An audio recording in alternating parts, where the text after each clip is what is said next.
Hey everyone, welcome to episode number 3 of the Martech show. It's great to have those of you with us here for the live studio audience on this Friday.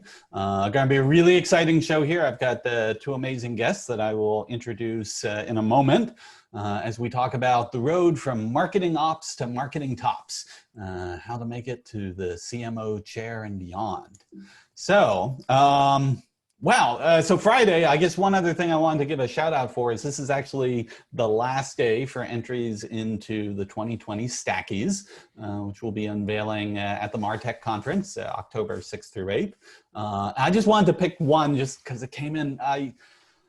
Man, the whole way in which these stackies have grown over the years, it amazes me. I mean, I'm so grateful that marketers are willing to share the tools they use. It's really helpful for the community to see what other people use, to also see like the way they think about grouping these together, how they fit into a larger conceptual whole. But I also have to say, the way people have taken the slide illustration part of this, and just come up with fun ways to represent who they are and their brand. This one came in from Rock Content, who is the company that ultimately acquired the company I had co-founded years ago, Ion Interactive. And they're headquartered Rock Content in Brazil, but they have offices, throughout the U.S. and South America. And so what they did for this different, sets of capabilities, they featured illustrations of the different cities where they have offices based, and it's just kind of a cool thing. So if you're getting your stacking in today, that's great. If not, definitely tune in for the Martech conference in a few weeks, because there are going to be about 50 of these stackies or more that I think you'll really love. But getting on to today's show, I am so excited. Our special guest, Erica Seidel, is an executive recruiter, founder of The Connective Good. Hi, Erica. Hello, Scott. Hi, Justin. And yes, Justin Sharaf, who's VP of Marketing Solutions at VP of Marketing at Jahia Solutions. The halo for sponsoring this show. Welcome, Justin. Thank you, Scott. Thanks, Erica, for letting me join as well. And I guess, I was thinking about the Martech conference there. Erica has been advising the Martech conference since it began. She's been hosting sessions, at the conference for years. Justin has spoken there a number of times. And I just really appreciate all the way in which you guys have helped share your experience and knowledge, insight with the Martech community. So thank you for that as well. So, Erica, you're like my favorite recruiter in the Martech marketing industry. And one of the reasons is because I think, certainly you were very much ahead of the curve of understanding the dynamics of marketing tech and marketing ops, and not just how those roles were changing, but also effects that would have on marketing leadership and CMOs. But then also some of just the really creative ways, that you've taken the lead, on recruiting efforts. You want to talk a little bit about, just the work you're doing in the, these infographics? Yeah, it's so funny because my tagline, which has seemed to resonate with people more and more, is I recruit the make money marketing leaders, not the make it pretty ones. So I've just gravitated to this area where marketing meets analytics and tech and data in whatever form that is. Sometimes it's a CMO role that is pretty quantitative. Sometimes it's a head of marketing analytics or head of marketing technology. Often it's marketing technology companies, not only. But the ultimate irony here is that I started working with a designer friend of mine. Her name is Lisa Finch. Everybody is always asking me, who does these infographics? And I started doing these infographics to kind of do teasers for my searches. And so I find it so funny that I'm talking about the make money and not the make it pretty marketing leaders, but the make it pretty kind of infographics have to the irony of that, but yeah. Yeah, it's so fun. I have the most analytical people who are saying, oh, wow, that was really cool. But I think what it really points to is that Yeah, where we've been very focused on analytical marketing for the last several years. I feel like there's a trend towards maybe more of a holistic understanding of marketing, and we'll be talking about this. But I'm seeing, these roles of marketing plus product, marketing plus strategy, marketing plus operations, not just marketing operations, but marketing plus operations. And so I'm not surprised there, but yeah, no, I use the infographics to kind of develop interest at the top of the funnel, so to speak. This is one for, I don't know if I can say the name of the company. It's a large company, a large SaaS tech company, and I recruited their VP of marketing, data, and technology. So a meaty Martech role, managing the whole marketing tech, marketing data, marketing analytics functions across the company. This is a really, really fun search. One of my favorites. And it was one of those things where I said, okay, there's 12 people in the world that can do this job. I'm going to go find those people for you if I don't know them already. And ended up placing a fabulous individual who's still there. Awesome. So. That's awesome. Well, I figured, again, your experience, in placing so many folks in these senior leadership positions, in marketing, it's just giving you a great catbird seat to be able to see like the trends of how this is changing. I know you had put together a couple slides here that I thought were really fascinating about, just what these trends look like. Wondering if you can walk us through these. Yeah. So my husband is always saying, I think of things as like way too binary, but here goes. I have this kind of from to or then and now, framework that I wanted to share with you. And, it used to be that marketing was kind of a fuzzier role, and now whether it's the marketing leader or the people on the teams, we're looking for much more clarity. We see much more clarity. As I said earlier, CMO roles are, like no sooner have we understood the CMO role that we are extending it. Like one of my most interesting searches last year was a chief strategy and marketing officer. One of the hardest searches I've done. Because not everybody can kind of fill that expanded role. On the data side, which I know are kind of near and dear to both of you, data used to be an outsourced thing. And it used to be, you had your direct marketers in the background and they were like the geeks and now obviously, hello Martech. And now we have data being insourced for competitive advantage.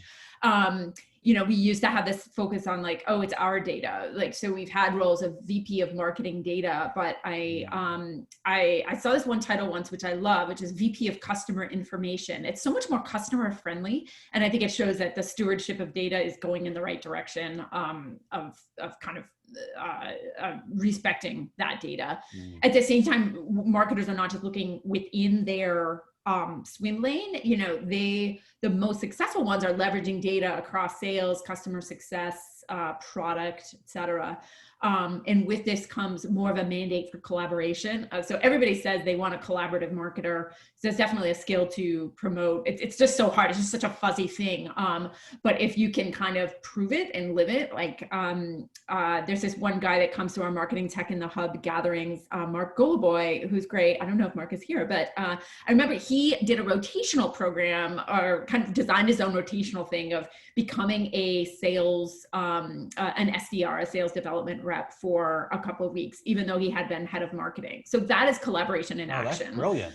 Yeah, I know, it was great. It was super. And I don't know if the SDR became the head of marketing for the time that Mark was doing that, but I would say, look for ways that you can really live collaboration and not just say, oh, I share data or what have you. Customer marketing is really having its heyday, especially with COVID. It's kind of like love the customers you have. People are investing more in this capability. Diversity, obviously a big thing. This might be a little provocative, but it used to be that, like, especially in tech, I do a lot of recruiting in tech, but like, you have one woman, there's your token diversity. And now we're taking a much broader view of this, as it should be. So yeah, anything else that you guys wanted to like kind of add or react to this? Justin, yeah, I mean, you've seen some of this in your work directly, right? Yeah, absolutely. I think it makes a lot of sense. I think the acquisition first, retention later to customer marketing as its heyday. I think you need to do it all. You can't be focused on just one versus the other. And I love that role, that VP of customer information, Eric. I hadn't seen that before, but I think it makes so much more sense than just marketing data. You're right. Marketers don't just use marketing data anymore. They're using data across every function of the organization, and you need to know it. A marketer needs to be, needs to be aware of what data exists and needs to be able to know how to use that data, in their programs and in their analysis. So I think this is a great visual. All right. Yeah, another great one for us here about how this is sort of like balancing these trade-offs. Talk a little bit about trade-offs. Like, you can't just have it all. Yeah, I know. Well, that's the thing. That's my world. People are always calling me like, "Oh, Erica, like, you do recruiting. You can place me in my next job." And it's like, well, no, I'm always looking for something that's like staggeringly specific. And but I wanted to share this because if you're recruiting a marketing leader or a marketing ops leader, you're going to face some trade-offs. And if you're looking to get recruited, then I think it's helpful to have empathy for the process that's going on in the background. You might assume that a CEO or a CMO knows exactly what they want, but often they're learning along the way, and they are grappling with some really tough trade-offs when hiring a marketing leader. I'll just go through some of these, but sometimes the best marketers are behind the scenes. They're low ego. They are working on data. They are kind of good collaborators, but that might mean that they are not as front of the room as some others. They might not be able to be that evangelist. They might not have those communication skills. And if you do have those communication skills and that kind of front of the roomness, you might not have as much of the behind the scenes capability. Analytics, sometimes we always say like, oh, we want the person who can tell a story and also be really strong with analytics, but sometimes you have somebody who's a little stronger in one versus the other. There's always which is it better here, to like be a whiz or a savant? I mean, like, wow, that's a yeah, and it really depends on the role, and you're right, everybody wants everything, and this I think there's also this I call it a peacemaker change maker paradox. We often are saying, oh, we want to change, we want to transform marketing, and so we want a change maker, but then when you get further into the search, it's, but we really want you to do it our way, and don't make waves as you go through this. And so it's really hard, right? And we want people who are creative, who have had some interesting zigs and zags. But we want to be able to parse and understand your experience. So many of the companies I work with, many of the private equity owned and the PE people are very particular about it. They really want to know, why did somebody start a job and leave a job? Were they fired, or did they leave on their own accord? What was the revenue when they started? What was the revenue when they left? How many people did they manage? Who did they report to? And they really want to see this very much up into the right path. And I could see why, but on the other hand, sometimes, especially within marketing tech and marketing ops, the most interesting people are just weird. They've had different backgrounds. I mean, they've had like, I was a radio announcer, and then I was a web developer, and then I was an entrepreneur, and then I came back into marketing ops, which makes sense to all of us, but it might not make sense to the, a CEO or an investor involved. Is that what you mean by like one of the things you had down here near the bottom was like, like a straight edge career versus a jagged edge career? Yeah, exactly. I don't think there are many straight edge careers for the top marketing ops people that I know. I could be wrong. I don't know. What do you guys think? I agree. I think a lot of times people fall into marketing ops, not because they decided in college that that's what they wanted to study and become, but because they realize, I was a developer, but maybe that's not, the thing I want to pursue, or, I went into marketing, but I really liked, analytics and technology. So yeah, I think the marketing ops person is a bit of a Swiss Army knife, which means you need kind of some diverse experience across your career to be able to be successful in that. Not that you can't take a straight approach, but I think some of the best ones I've seen are definitely have taken a curved path to where they are today. Yeah. Well, hey, Justin, let's give you a little bit more of a formal introduction here. So as the sponsor of this episode, and thank you very much, would love, you tell folks a little bit about the company you are running marketing for, Jahia. Yeah, so I've been at Jahia about 7 months now. It's been really exciting. It's unlike any company I've been at before. But a lot of people probably not heard of Jahia. It's a digital experience platform.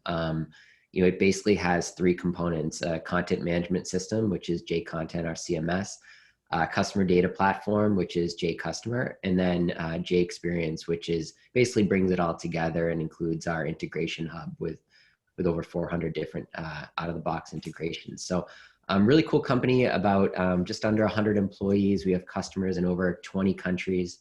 Originally a Swiss company, but we're really trying to build up our US presence.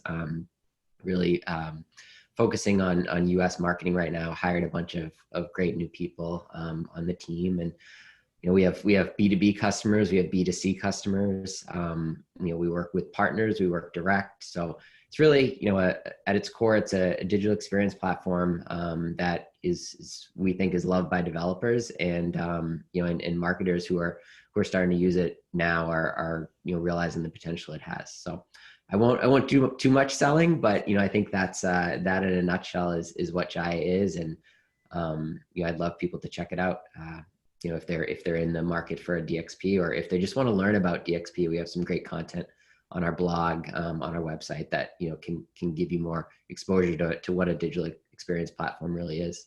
Yeah, I'm telling you, Justin, I can have you back for at least like 3 or 4 more episodes. Like we'll do another CDP episode. We'll do like an open source Martech one. I know.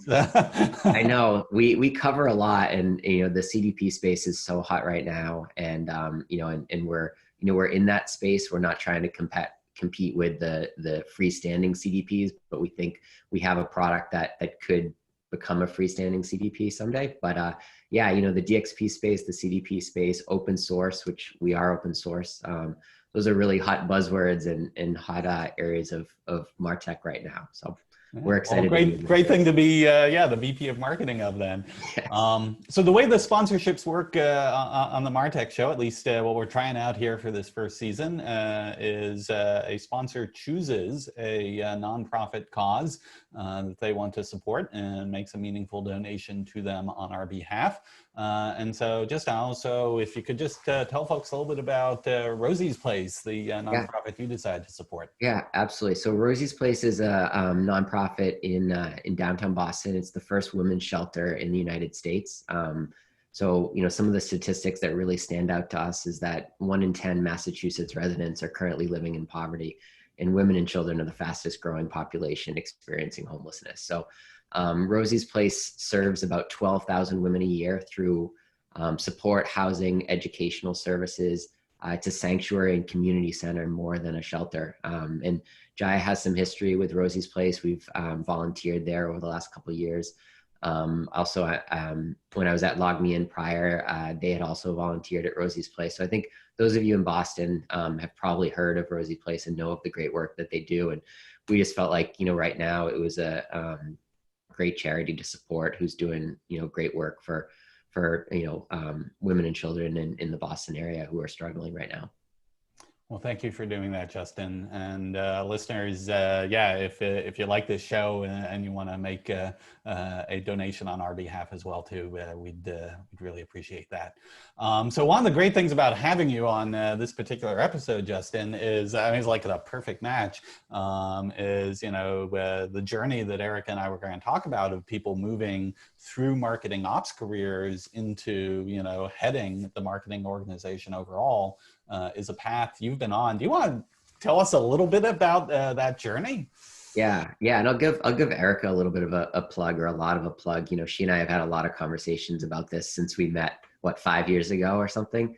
I think she's been instrumental in kind of helping me frame, where I want to go in my career, short and long term. I know she does the same for a lot of other, marketing and Martech leaders, across the world.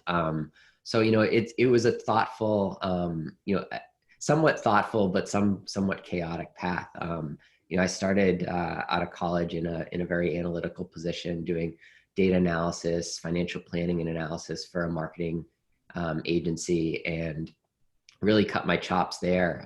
Learned a lot. It was a small company. Learned a lot from some really great direct marketers, and actually started in the direct mail space, to which sounds crazy, but really learned about targeting and segmentation. And after about 5 or 6 years, I went into email marketing, which I had never done before. I had done some web, I had done some direct mail, but went into email, customer marketing, CRM. And then I went to LogMeIn about halfway through my career and started in a customer marketing role doing marketing automation.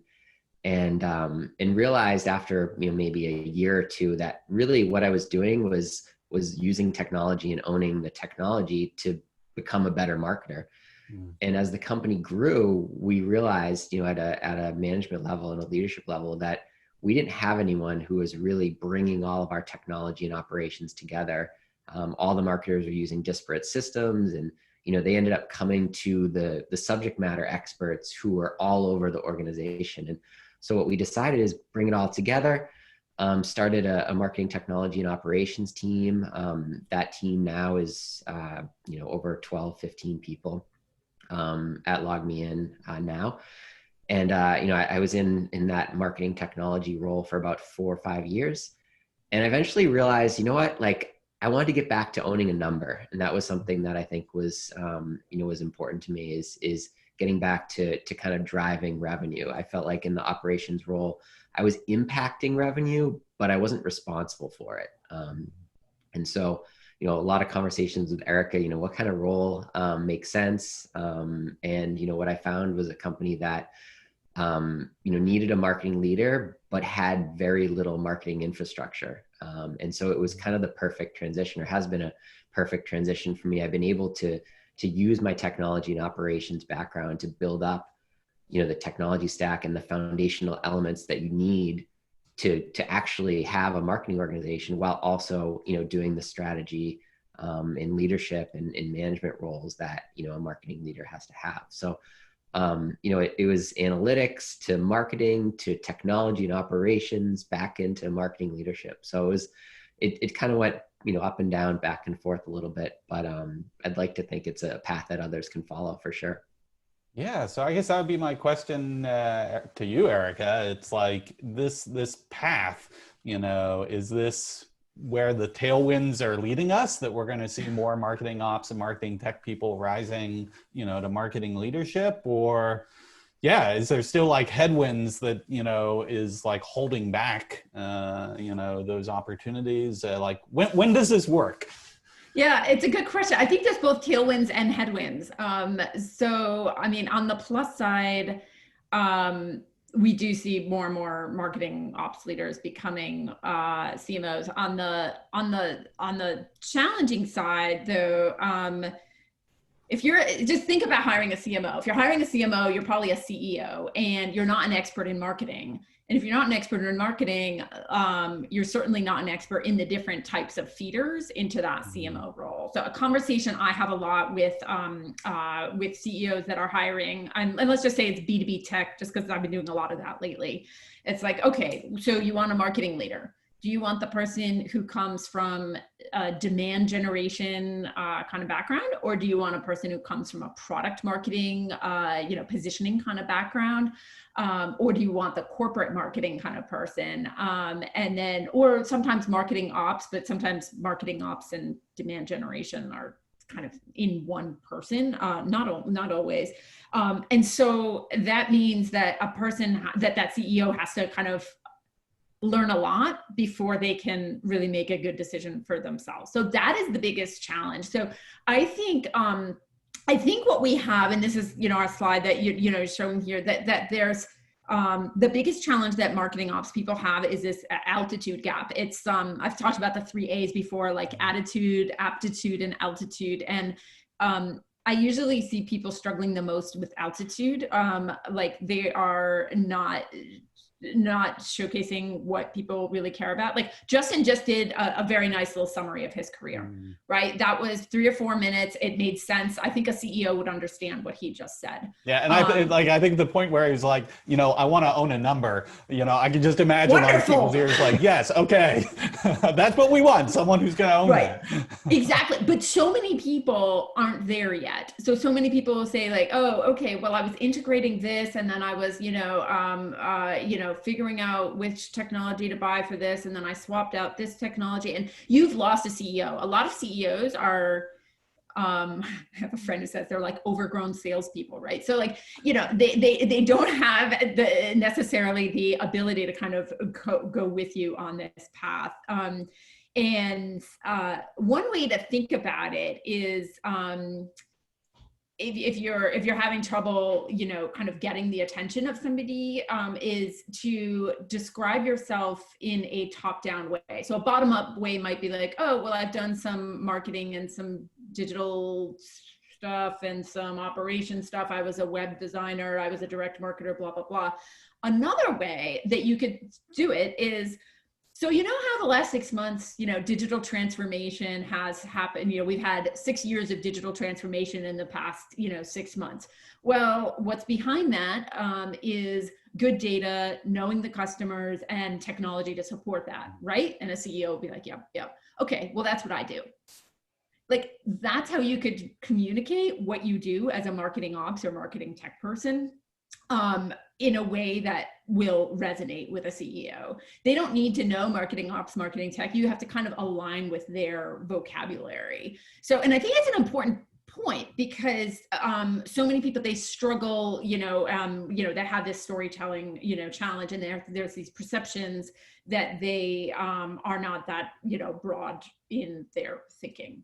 So let me just stop there. Yeah, I like the way you worded that too, because it's not only like avoiding the trap of getting, stuck down, too low in the stack, if you will. But it also sort of accentuates like why someone coming from a marketing ops, marketing tech background, is actually an incredible asset. It's because they understand, the data and the, technology that will actually serve those customers the way they now expect to be served. Yeah.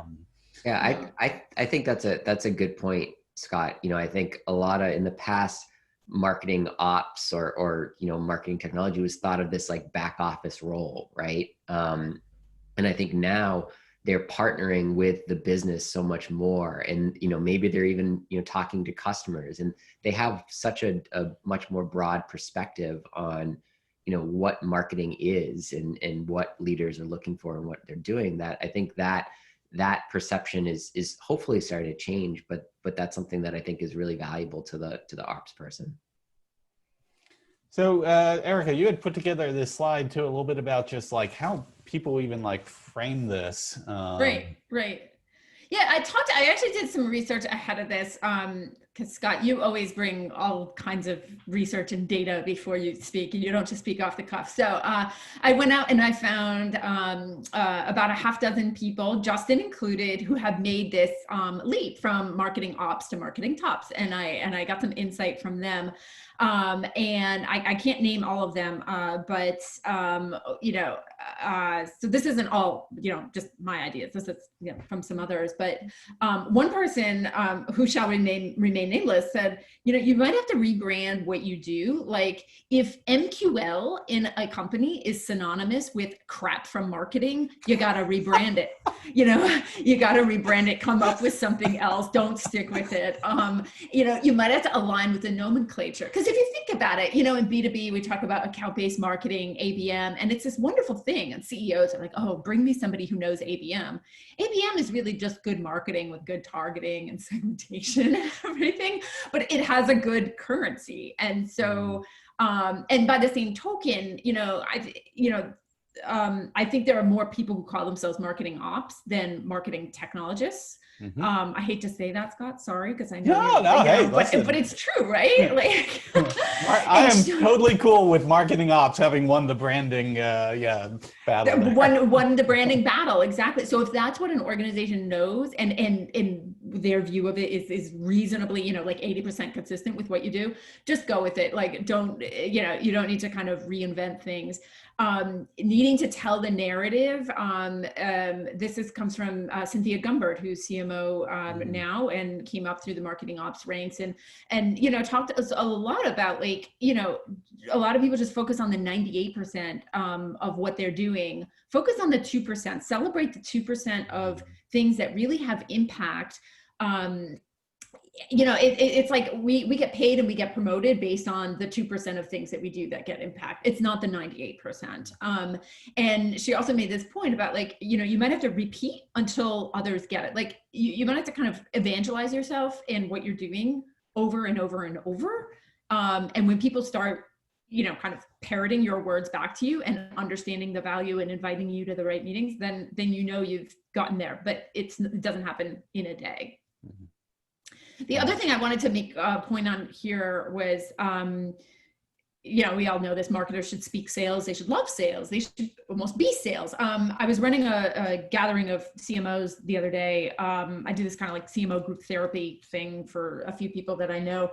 And one of the CMOs on the call said, he's in this new job, and he went to the CEO and he said, all right, I'm just going to speak to you as if I'm the CRO. I'm going to report on marketing and sales. And that way I can kind of be there for the uncomfortable conversations. And it gives me license to have those uncomfortable conversations. And I just loved that. I thought that was really smart. He was kind of like inhabiting a bigger role than had been given to him, or reporting on a bigger scope of things than was in his, literal purview. Yeah, well, but you had one last thing here where you were like, okay, so all that rebranding, focusing on those things, that's great, but don't lose sight of part of what makes ops special. Yeah, right, and I, it's not just what you say. Obviously, it's what you do. I think people that, it's great. Martech people love tech, and that's great, but you want to make sure that you're standing up for the business more than you're standing up for the technology. That's what made you excited about Justin's point. Like, oh, I want to own the number as opposed to, influence the number. So cancel the initiatives if you can't explain their value. And you might even be able to celebrate the canceling of them because that might save money for the business. We talked earlier about rotating around the business. Don't wait for, to join like GE or some other place that has a rotational program that's going to do it for you. Just that example of that head of marketing spending a couple of weeks as a sales development rep. It's beautiful. It was brilliant, right? I mean, what else can we do to kind of rotate around the business? One of my, the people that contributed to this, who's now a VP of marketing and came up through the ops ranks, said, you really have to become a T, kind of T-shaped in your career instead of I-shaped. You want to become both broad and deep. And that can take a while, and some people, marketing ops is like their initiation point. And for some people, it's their destination point. And for some people, it's kind of in the middle. So, it occupies a different piece of your career, just depending on how you're viewing your career and where you are in your career. Cool. Well, for those of you in the studio audience here, boy, it sounds so formal when I say like studio audiences compared to like Zoom participants, right? I mean, it's cool. If you want to ask questions of Justin or Erica, type them into the Q&A box. I'll be monitoring that. While I'm waiting for folks to come in with that, Justin, I'd love to kick off with this question, which is, okay, now that you're running all of marketing, at the point in time you're hiring someone to run your marketing ops, and Martech capabilities, what would you be looking for? Yeah, that's a great question. And I did have to hire that person, back in April. I think, it's, as you guys know, marketing ops means different things to different people, right? Erica said it earlier. Sometimes you have to adjust how you're speaking to different people. So, so for my role, my marketing ops role, we're a small marketing group, 6 of us. We have a limited budget. We're not dealing with 100 different technologies. So it's very, very focused on the core, 10 technologies that we have. So I was really looking for somebody who had Marketo experience. I'm sorry. I know you're a HubSpot guy now, Scott, but don't worry, we'll edit this out in post. All right, perfect. But I was looking for somebody that had Marketo experience, had Salesforce experience, could do some reporting and dashboards. I think that was a big thing. I had hired a web person who was, very comfortable with web analytics, Google Analytics. And so I didn't need my ops person to do reporting on the web analytics side. I really needed them to be more on the funnel side, the Salesforce side. So So that was part of it. Somebody who is more process focused. We really didn't have or don't have that much process. So, I really wanted to make sure that we could build some scalability to our process and build out, sort of ways that we could make sales lives easier through like sales enablement and things like that. So, a very different sort of profile of a role than when I was at LogMeIn, when we had 250 marketers and I had to support them. So it really depends on the broadness of the marketing organization and the company and what you're trying to support. Great. So I have a question for both of you here. So I know this is the Martech show, and we're kind of talking about marketing ops and like head of marketing, but Erica, you kind of led us here a bit with that, mention about, talking as if I'm the CRO. What's your perspective on this evolution between, marketing and sales as independent organizations, or the sort of increasing combination of, a revenue organization, and I guess also as part of that, just for like, the marketing ops, like, marketing ops and sales ops, are these things really converging into, I guess the term has been RevOps, which has a nice resonance rhyme with like DevOps. It's, hey, the world is DevOps and RevOps, but okay, sorry. What's your thoughts on this? Yeah, I'm seeing it more and more within B2B tech, where you have a CRO, and under the CRO, you have marketing, sales, and customer success. And so it's this whole, go-to-market plus organization. And investors like it that way. I was doing this podcast with an investor, and I asked like, oh, when you hire somebody in marketing, what do you do? And how do you approach it? And he was like, well, when I hire somebody on the revenue side of the business, and all he was thinking was revenue equals marketing and sales together. So there's definitely this switch going on there. I think, it depends on the level of trust in the organization and the level of collaboration as to how well it works or not. I do have some concerns about long-term marketing investments. I was talking to somebody the other day who said, well, what did he say? Today's brand is tomorrow's demand.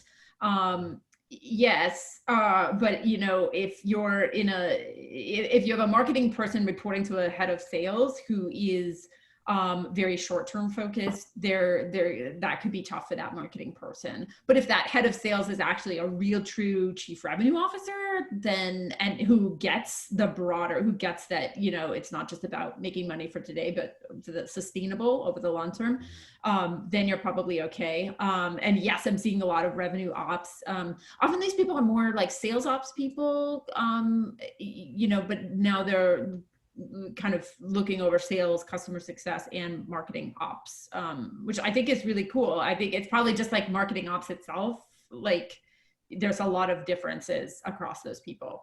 Justin, what do you think? Yeah, I think the thing that I keep coming back to is, 5, 10, 15 years ago, the marketing ops function, while it didn't exist, it often lived within IT, right? Analytics, technology, development, that was all in IT. Then it moved into marketing. And sales ops also, I think that role also lived kind of in IT, and they kind of split out into marketing and sales. And now it almost feels like they're shifting back into this like combined role, but now they're in sales, right? As opposed to IT, which I think is a really interesting dynamic. And I agree with you, Erica. I think when the CRO has that responsibility for marketing ops and sales ops and calls it revenue ops, and that person is really just a sales leader, it's going to be problematic for sure. So I like the idea of revenue ops. I'm a little bit uncomfortable with marketing ops reporting into sales, and sales having responsibility for the technology stack and the marketing analytics and all that stuff. So it depends on the organization, it depends on the leader. But I like the kind of dotted line approach where, you still have your marketing ops, you still have your sales ops, but they kind of, they act together as one organization. Maybe even not if they're not necessarily reporting to the same person. All right. Well, I have a ton of questions that I would selfishly like keep your attention entirely to myself. Fred Isbell has a great question. Fred, you should be able to ask that directly. Sure, thank you, Scott, and it's great to be on the opening the Martech show, and really excited with the great panels you brought to today. So, question is, what are the most demanded skills that you and Erica and Justin, you as well, are seeing, and what can we do to enhance our skill set to meet this? Always a great question of skills gaps. I'm gonna let you two take this. Yeah. Yeah, it depends on the role, right? Are you asking more marketing or marketing ops? A combination of both, probably more on the ops side, given the focus of today. Mm-hmm. Kind of thinking of the key personas, if you will, if we were, or personae, if we are correct with our Latin pronunciation, that are relevant here. I'm so surprised at how often it's more the softer sides of things. It's a blend of hard and soft skills, but usually what I see is, we don't care what solutions you've used, but we want to make sure that you've had experience in both, kind of build from the ground up and rip and replace and evolve, so there's, or just one of those things. So I think it really, depends on the business and where they are at that point in time. And they always want somebody who's done exactly like where they are, like, oh, you've done this revenue climb from X million to Y million, or you've done this rip and replace before, we want that. So I see a lot of that. And I don't know, I mean, let me just flip it over to Justin and see if there's anything else, that comes up specifically, because he's done this recently. I mean, I think a couple of the skills that are experiences that I think are really valuable is understanding analytics and reporting. I think regardless of whether you're a technology role or an analytics role, like having experience with some of the analytics and dashboard platforms, being able to pull data together and turn it into insights, I think is something that's really valuable. I also think having an understanding of, the stack, right? Like if you think about, the stackies, it's not about, the stackies aren't meant as like, as seeing all of the different tools in isolation in silos, right? The idea is that they all flow together, they all work together. And I think that's something that a lot of people are not able to see the whole picture. So I think, if you're able to see that whole picture of how it all works together, I think that's a skill. I think that's something that you can develop, and is something that's very marketable. And people like to hear about how you see that whole vision. I think that's a very strategic vision that a lot of people are not able to articulate. I like that answer. Oh, no. Yeah, so I've got one last question, given we're almost out of time here. But sort of following on to that. So talking about, like analytics, and we've talked about leveraging ops and, the revenue connection. What about the other side of marketing, brand, creative? I mean, Justin, you were even mentioning about, like, again, this sort of like, long-term marketing investments. If you're a marketing ops person and you aspire to be the head of marketing overall, how should you think about that sort of brand and creative side of the equation? You want me to answer that one first, Erica, or do you want to go for it? All right. So Erica asked me a similar question, like what are some of the challenges of being a Martech person or marketing ops person moving into leadership? And I think the biggest is perception. I think that of that particular point you mentioned, Scott, is CEOs often, are a little bit, older, have more experience. They're, maybe not as tech savvy. They're not as familiar with ops. So they often think about marketing and marketing leaders as brand and product marketing people. And they think, oh, you know what, that ops thing, that's technical. Like you can just hire a junior person to do that, right? Or you can just hire somebody to do that. What they don't think is that an ops person can hire somebody to do brand, or hire somebody to do creative or product marketing. And so I think that's a misconception. And so I don't think that the marketing ops person needs to be a brand, the best brand person or the best creative person. They just need to be a good manager and a good, evaluator of talent and a good developer of talent, and has to have trust in their employees who are good at those things. So if you're a CMO, you don't need to be the best brand person. You hire a director of brand or a manager of brand who's going to be better than you are. And, and there's no shame in hiring people that have, more skills in certain areas or in every area than you have. So that would be my answer. You agree, Erica? You're like nodding your head.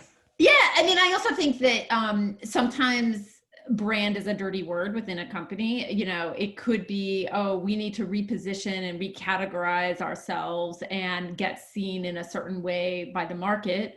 Or it could be the, again, like the make it pretty department, like, oh, we need a new logo and stuff. And so depending on what it is, if it's that you need a new logo and a refresh of the kind of brand story, often the best thing is to outsource that, because there are very, very good agencies that do that. And being able to, I think going back to the previous question that Fred had was, being able to manage external resources in a smart way, and in an efficient way is really key. But that could be one of the rotations, that somebody does is, like, oh, I think this is going to be easy. This, arts and crafts stuff. Let me do it. And I bet people would see that it's actually not that obvious. Nice. All right. Well, that is the note we will end on here. Erica, Justin, thank you so much for being on the show. Folks, if you want more Martech show, it is coming Friday, October 2nd. We're going to do a session on marketing has a data farm, AIAIO. And on that farm, we have special guest Christopher Penn, who's going to be bringing his experience in data science and AI and marketing to us as well. So we hope you will tune in for that. And until then, have a great rest of your September. Bye. Bye. Thank you. Bye. Thanks, Scott. Thanks, Erica. Thank you.